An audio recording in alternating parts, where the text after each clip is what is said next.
Northgard is a game of rare, almost extinct even genre, RTS, although it has an interesting mix of a few ideas. It feels like a combination of Battle Realms, Civilization and Settlers. Northgard is a bit too simple in terms of gameplay mechanics, but still it's a really good game that I can recommend to try out. But before I will start, I want to go off top. Once I've started playing this game, I had a feeling that aesthetically, Northgard has a lot in common with Vikings series. I've never watched it before, so I've decided to try it out. And in a week I've watched almost 3 seasons. And yes, Northgard was inspired by it. We have the same winter-summer transition, which has a huge impact on both the game and the series. We have a special building that allows you to raid. In campaign we have the same treason and betrayal motives. I'm not saying that developers copied something, not at all. They had made their game completely unique and special, but we have a lot of similar motives, which is cool in my opinion. Also in the series I've heard music by Vardruna, an amazing Norwegian folk band. I know them for a while now, so it was a really pleasant surprise to hear them in Vikings. So if you played Northgard and want to have more Scandinavian vibes, I totally recommend you to check out Vardruna and Vikings. Although the series is more grim, dark, has more violence and could be called Game of Thrones 2, but with less bullshit. Or more bullshit, it depends on your taste. If we would talk about the mood that it provides, it feels more like Hellblade Senua's Sacrifice. It's the same depressive and rough experience. Northgard has more kind, more slow-paced atmosphere. If you played the game and want more Scandinavian vibes, would totally recommend. Back to the game. It looks good. One of the developers said that they used their own engine, but it looks a lot like a typical Unity game, like a typical good Unity game. The game is bright, colorful. It's really joyful even to look at this color palette. Landscapes and surroundings surprisingly detailed. Trees, water, mines, ground. We have water-summer cycle that also influence the gameplay. Weather conditions that not influence the gameplay. Citizens animated properly. They do something. Once they've caught a fish, they put it in the backpack and move into a food silo. It's all about little nice details that makes this mood. The game really shows that developers cared about it and it's amazing. The only problem that you barely could see something if units stuck behind trees, but it's not that crucial to even bother. Even the more impressive thing is the interface. I can't even remember the last time when it was that user-friendly and helpful, probably only in Endless Space and Legends series. Even if you didn't play this game, you easily could tell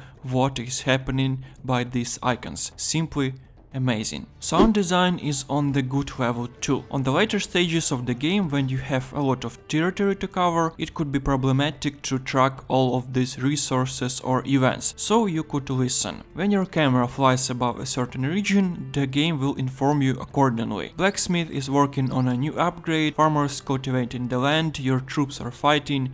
Sound design not only good, but also helps you. Soundtracks, unfortunately, are not that noticeable. It's neither annoying nor satisfying, it's somewhere in between. It's just generic. I'd rather turn on Vardruna on the background and would casually play the game. As I've said, it's a mix of a few games. Different zones taken right from Civilization, resource management and overall economic approach similar with Settlers series, and villagers' transformation into different professions and combat have been taken right from Battle Realms. Here we have a few types of resources: happiness, food, wood, money, stone with iron, and experience, both military and general perks. You could not train your villagers directly, they appear in time for free. In order to speed up this process, you need to keep your people happy. If you will have no food, your citizens will starve, obviously, and will start to lose health. Villagers gather it automatically if they have no other assignments, but they do this not that effectively. To gather more of this resource, you could colonize regions where you could build farms, where you could hunt and fish. Wood used not only for buildings construction, but also to keep your people warm. The game uses it automatically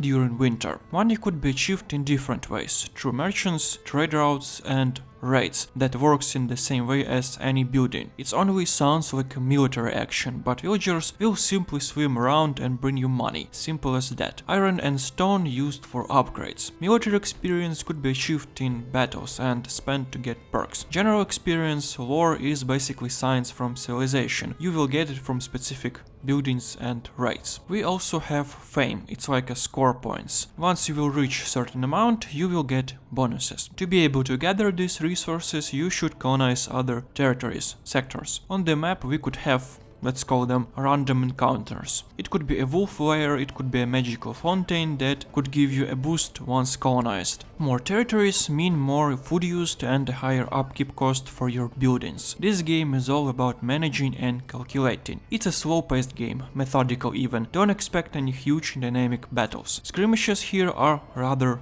rare, and we do not have a lot of variation. There are only a few types of warriors in Northgard: fighters, axe throwers, shield bearers, and a few unique ones, heroes. There is no formation, there are no special micro-control options for your units, simple select and send. Thus we have the biggest problem of Northgard. It's too repetitive and simple. Every new map will be played in most cases in the same way as the previous one. After a few battles you probably will see all content that this game could offer you. In Civilization, for example, there are a few deep mechanics like terraforming due to climate, area changes, thus the combat itself, etc. But do not think that Northgard is boring. No. In its core it's simple, yes, but it doesn't mean you wouldn't like it. We have a few game modes: skirmish with up to 4 players, campaign, conquest that feels like a kinda big campaign where you could improve your clan abilities, and even creative, where you could install mods, create your map and just have fun. The game is highly adjustable for a player, and you could choose how to play with it.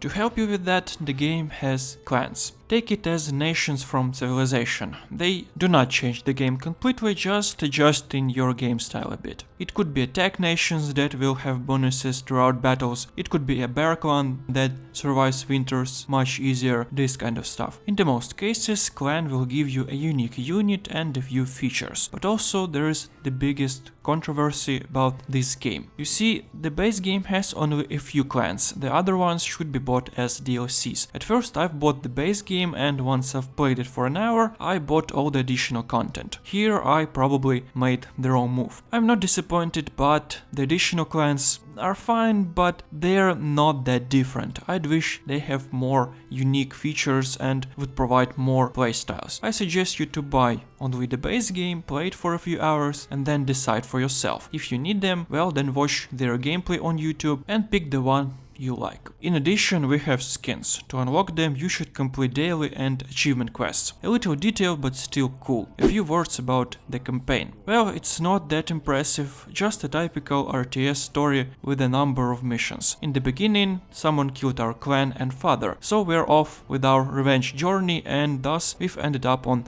Northgard, the mythical land. Mostly the game will introduce us to a new clans and base mechanics, but sometimes we have really interesting tasks. In the end we will stop Ragnarok and we'll have our revenge. Nothing special. It took 8 hours for me to complete the campaign, but on higher difficulties I think it could take even more. Conclusion about Northgard. I like this game. It's simple and repetitive, but still a good game. Will it become famous RTS IP like Red Alert? Of course not. But if we will ever see the returning of the genre, if it will become more popular again, I guess someone will take a few ideas from it. Northgard has an interesting mix of a few ideas in one that could be seen in other games. If you like slow-paced and methodical gameplay, probably I could even call it relaxing, this game is for you.